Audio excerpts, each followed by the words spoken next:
Okay, we all know that Robert Kennedy Jr. is now the new health secretary. He is tasked with looking into and researching what causes some of these childhood diseases, especially autism.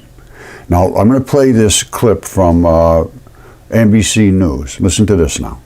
Tonight, what is sure to be a controversial move for the Centers for Disease Control.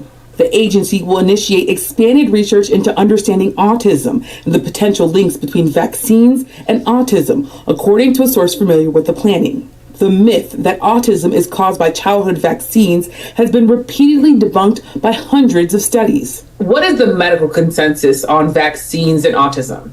The scientific evidence is clear. There is no link between vaccines and autism, and this has been proven not just in studies in the United States, but validated and reproven across the world. Still, President Trump foreshadowed the CDC news at this week's joint address to Congress. Not long ago, and you can't even believe these numbers, 1 in 10,000 children had autism, 1 in 10,000, and now it's 1 in 36. There's something wrong. The president saying he tasked Health and Human Services Secretary Robert F. Kennedy Jr. with finding out why. Okay, that's all we have to know. Let's discuss this in a research, clinical way. I'd make no recommendations whatsoever. Is there a link between these vaccines and any kind of disease? Let's look at the process that creates immunity. All right, what creates immunity? It's a response to an invasion, and you have to be able to respond, or you can be invaded. Now let's discuss that aspect of this. Okay, my friends, I am going to be commenting on research. Only research, has nothing to do with medical treatments whatsoever. What I would like Kennedy to look into is the bacterial enzymes that are in the body, which literally are your immune system. I believe, and it's just my theory, that these enzymes, if they're not present, you are open to invasion. And when you're getting certain medical treatments, if you don't have the correct bacteria to work with those medical interventions, you can become infected. Now, I'm going to read some information about George Washington, who was the first inoculator, basically, that I've heard of. During the smallpox epidemic, during the Revolutionary War. And it was rampant, and they were losing guys hand over fist. So what he came up with was a way to inoculate against smallpox, but it was dangerous. Now let's talk about it. Okay, here's my question. I put in, did George Washington use live pus to inoculate for smallpox? He says yes. In 1777, George Washington ordered the inoculation of Continental Army against smallpox. Everybody had to do it. It was a process that involved introducing live smallpox pus. It was live. It had the nasty stuff in there living from an infected person into a healthy person through a small cut, a practice known as variolation. All right? Well, what is variolation? We know it enters some live virus into a person's body. Well, you'd think they would get sick. And yes, they do get sick. But it's just a taste of sickness if it works correctly. If you have the correct bacteria in your body to recognize an invasion and mount a defense against it, it's quite unlikely that you will become sick to any serious degree. But if you have no bacteria in your body to resist with enzymes, you will become infected and you could very easily die from this inoculation. Okay, once again, strictly research. This goes back to 1777, inoculation as a precursor to vaccination. Before modern vaccines, inoculation or variolation was an early form of immunization that used live virus from active pustules to induce a milder but still sometimes deadly case of disease. Why would it sometimes be deadly and the rest of the times it's just mild? My theory, and again, just a theory, is that the body of the person who becomes dead had no way to fight back against the live virus, so the live virus just took off and went rampant and killed them. Now, we right now in our society have very serious issues with digestion and gut distress. It's right across the board. And a lot of it, I believe, I'm going to explain, is caused by some of the things that we're eating. Now, what we just saw here was live viruses put into a person's body.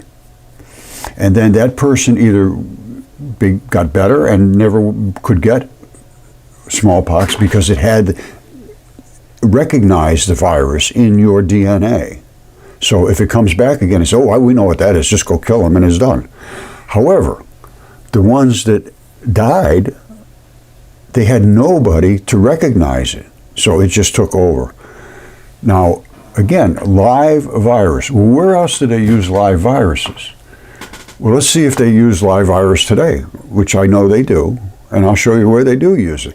And again, if the person getting that live virus has any type of immunity to it, has some kind of bacteria in their body which is already designed to fight back against invasion, you'll be fine. And these and they are very, very important, these inoculations, absolutely important. Otherwise, we're going to be rampant sickness again. But you have to be sure that the bacteria in the body of the person that's getting this live virus is sufficient to combat it. And how could you do that? Fecal swabs. All we need to do is take fecal swabs of the person that's going to get the inoculation. Once they get it, you see how it affected their gut bacteria, because that's what happens. It goes in and it actually attacks your gut bacteria. And that's what the disease comes from, is attacking your gut bacteria, causing it to not be able to respond. The bacteria in your gut create an enzyme. The enzyme is the chemistry that stops the invasion. If you don't have the bacteria, you won't have the enzyme. You don't have the enzyme, you can't stop the invasion. If somebody puts some live virus into you and you have no bacteria there to respond, you could become quite ill. And it can cause all kinds of symptoms and diseases that are related to damaging some other bacteria in your body. And it's all about testing this bacteria. This is my whole purpose of this, is we need to test. It's very simple. I'm not telling you take this or take that, but we need to test what bacteria are in what creatures' bodies. And if you don't have the right bacteria in you, you will not be able to fight back even the tiniest little bit of invasion, because you don't have any enzymes to do it. So you will never recognize that as an invader, and you will always be weak to these kind of invasions without the bacteria. It's as simple as that. There's thousands and thousands and thousands, and I mean probably hundreds of thousands of strains of bacteria that are in your body right now, my body too, that are creating what's called ribosomes, that are the little chemistry packages. And if they get turned on by an invader, boom, they attack and they kill it. But if you don't have those ribosomes because you didn't have the bacteria, you will not be able to attack the invaders.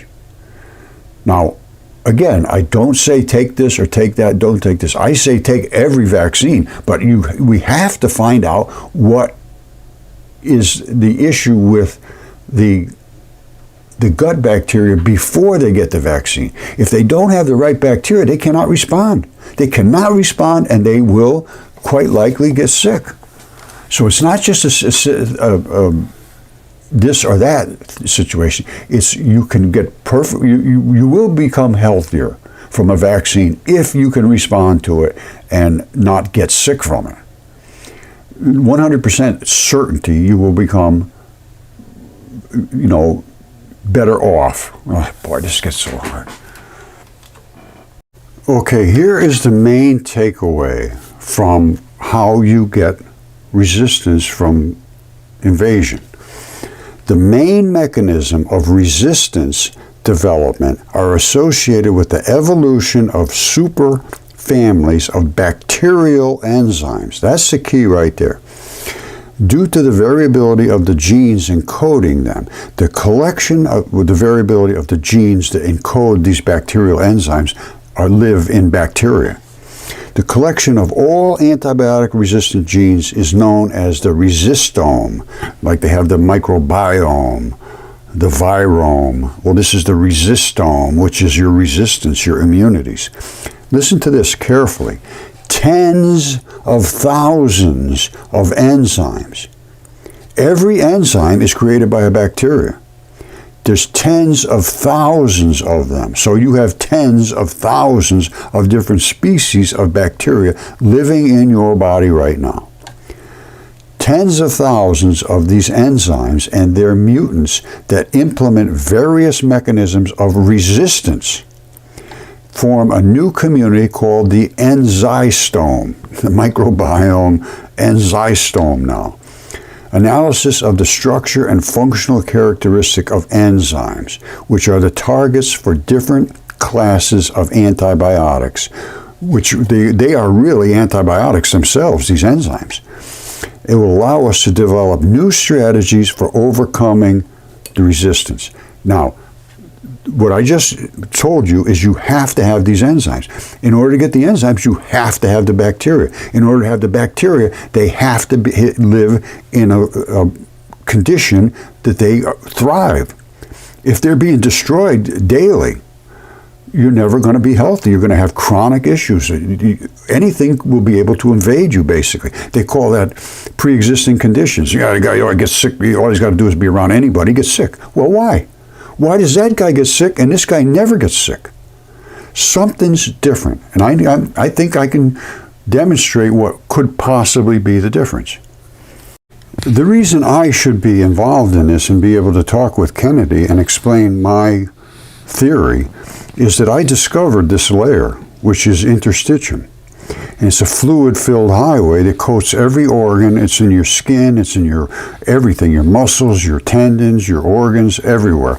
It's the wrapping, the coating. I discovered this in 2015. 2018, they made a public announcement that yes, meet your interstitium, a newfound organ.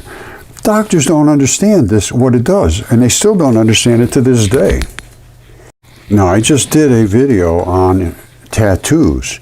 And what happens with tattoos, they're supposed to put that ink right into here and have it been sequestered in the skin. But if it gets down into the interstitium, into this layer of fluid-filled highway, it can accumulate down in your lungs and your heart and your liver and everywhere else, these inks, because they're considered to be invasive chemistry. They're not supposed to be there. So your body tries to get rid of them. If it can't get rid of them, they claim it wraps around them, sort of sequesters them. I just did a video on tattoos, and this back in 10 years ago. I was working with some people in Germany, the German Institute of Fascia, and they were telling me that they have found ink from tattoos way down inside organs.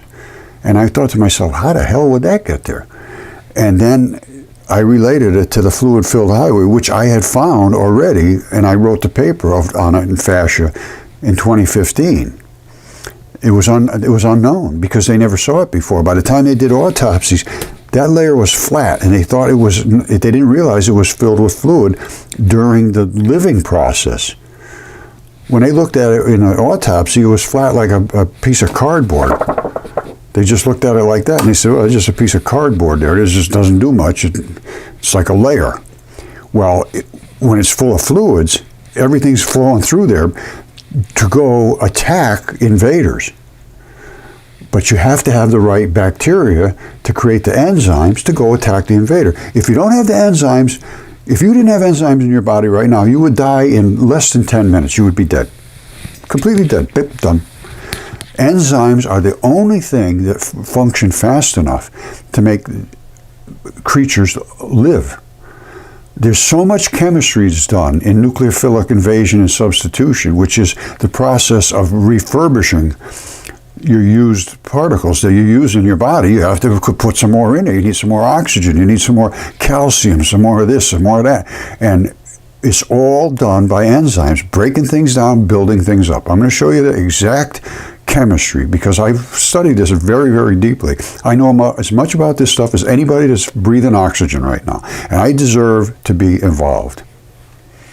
All right, this is how I got into this fascia thing and how I realized it was the fluid-filled highway that protected the body. And I said down, fascia was thought to be mere packing material, virtually inert. However, fascia is a tubular, fluid-filled fabric network, completely surrounds everything, instantly reconfigures itself if it's damaged or pulled apart. That's how, if you get cut through there, you have to reconfigure that cut and send things in there to stop the invaders. The things that are sent in there are the enzymes. Now, this paper was way ahead of its time. This was 2015, and in 2018, they did agree that it was a fluid-filled highway, and it was the major organ in the body, and they didn't realize at this point, and I still don't think they realize, it's your immune system.